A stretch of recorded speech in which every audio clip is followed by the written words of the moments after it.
The saloon in Dry Creek was the kind of place where the air itself smelled of sweat, spilled whiskey, and cigar smoke. The lamps along the wall burned low, casting a haze of golden light across card tables and weary faces. Cowboys lounged with their boots propped against chairs, laughing too loud, while the piano in the corner struggled to be heard over the din. It was a Friday evening like any other until the doors swung open and silence fell in waves. She entered like a storm-driven shadow, stumbling into the room as though chased by something unseen. Her hair was tangled from the wind, her dress streaked with dust, the hem torn from travel. But it wasn't her disheveled appearance that made every head turn, it was the bundle in her arms, a baby wrapped in a faded quilt, its tiny cries muffled against her chest. Her breath came in sharp bursts, like she had run a long way to reach this very spot. For a heartbeat, she just stood in the doorway, framed by the last streaks of dying sunlight from outside, her eyes darting across the room until they landed on him.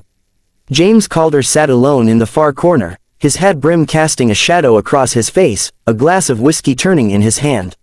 He was a man of few words, known for his steady aim and the ranch he worked with quiet diligence. His shoulders were broad, his posture calm, yet there was a heaviness about him, the kind of weight that comes from years of disappointments too deep to speak of. He lifted his eyes now, meeting hers, and felt a strange tightening in his chest. Whispers broke out across the room. "Who's she?" someone muttered. "What's she carrying?" another asked. Already, stories were being born from the simple sight of her. In towns like Dry Creek, folks didn't need much to feed their gossip. She pushed forward, clutching the child as though she expected the crowd to take it from her. Her voice cracked when she spoke, pitched high with desperation. "Please." She stopped just short of his table, her knees trembling beneath her. "It's not my baby." The saloon went still again. The piano stopped mid-note. Even the gamblers at the nearest table abandoned their cards, eyes widening. James straightened slowly, setting his glass down on the table with a quiet clink. He studied her, his expression unreadable. He had seen her once before, months back at a church gathering. She had worn a simple blue dress, her hair neat, her laughter soft as she carried pies to the table. Their eyes had met then too, and he remembered thinking she looked like someone who belonged in a place brighter than this dusty town. He had not expected to see her again, let alone in this way. "Not your baby." His voice was steady, but beneath the calm ran a vein of steel. She shook her head so quickly the child stirred in protest. "No, they'll say it is, but it isn't. You have to believe me." Gasps rippled through the room. Men exchanged looks, women whispered behind gloved hands. Already, she had sealed her fate. This town would brand her a liar, or worse, unless she could prove otherwise. James rose to his full height, towering over her now. His presence was enough to make most men step aside, but she held her ground, though her knuckles whitened where she gripped the quilt. "Why come to me?" he asked. His tone wasn't cruel, but it demanded an answer. Her lips trembled. "Because," she hesitated, the word caught in her throat, then forced it out. "Because they'll say you're the father." The room exploded in sound, shouts of disbelief, laughter, curses.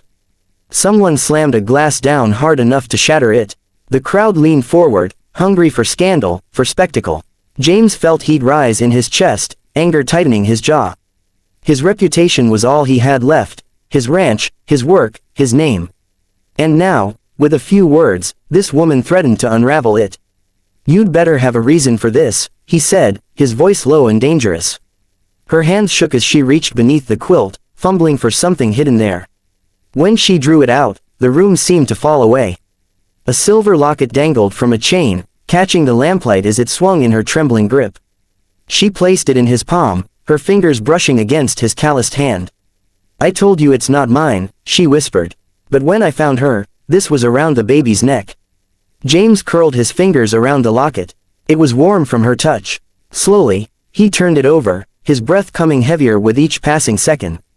And then he saw it, etched into the metal, worn but unmistakable, J.C. His initials, his locket, the blood drained from his face. His mother had given it to him the night he left home, telling him it would keep him safe. Years later, he had pressed it into the palm of the only girl he had ever truly loved, a promise he thought would bind them together. But she had vanished without a word, leaving him with nothing but memories. He had never expected to see the locket again, yet here it was, hanging from the neck of a baby that wasn't supposed to exist. The saloon went quiet, as though the building itself was holding its breath. James stared at the child, at the woman before him, and finally at the locket in his hand. His heart slammed against his ribs. The world tilted. He opened his mouth to speak, but no words came. All he could hear was the faint cry of the baby, the weight of the chain in his hand, and the roar of his own blood rushing through his ears. The woman, Anna, he remembered now, her name was Anna, looked up at him with eyes brimming with desperation. "Do you see?" she pleaded. "I couldn't ignore it, I couldn't keep her. She's yours somehow. She's tied to you." James's hand closed tight around the locket until the edges dug into his palm. His mind swirled with questions, with anger, with fear. But beneath it all, one truth cut through like a blade: nothing in his life would ever be the same after this moment. The night air was sharp when James carried the baby out of the saloon, his long strides cutting through the murmur of gossip that followed him down the boardwalk. Anna trailed close behind, her hands twisting at the fabric of her skirt, her eyes darting like a hunted does. The moon spilled pale light over Dry Creek, the town hushed now except for the distant bark of a dog. By the time they reached his cabin at the edge of town, the crowd had lost interest, but the storm inside James had only just begun. He pushed open the door and stepped aside so Anna could enter. The cabin was a simple place, a single room with a stone hearth, a sturdy table, a bed tucked against the far wall, and a rocking chair near the fire. Everything smelled faintly of pine and wood smoke. He set the baby down gently in the cradle his own hands had carved years ago, though it had remained empty all his life. Anna watched him with wary eyes, as though afraid she had brought the child into the lion's den. James lit a lamp, the soft glow filling the room. He turned, arms crossed, shoulders taut as bowstrings. "Sit." His voice was low, steady, but carried the edge of a man who had waited too long for answers. Anna lowered herself onto the chair at the table, clutching her hands together to keep them from shaking. She looked small in the lamplight, smaller still under the weight of his gaze. "You need to tell me everything," James said, the words firm, his eyes never leaving hers. She swallowed hard. "I was with a wagon train," she began, her voice unsteady. "Headed west, near the Rio Grande. We were ambushed. Bandits, maybe worse. The wagons were burning, people scattered, screaming. I don't even know how I survived. When I crawled out from the wreck, I heard her." She nodded toward the cradle, her eyes filling with tears. A baby, lying in the dust, wrapped in that quilt. Everyone else was gone. Her hands trembled as she pressed them against the table. "I couldn't leave her. She was alone, crying.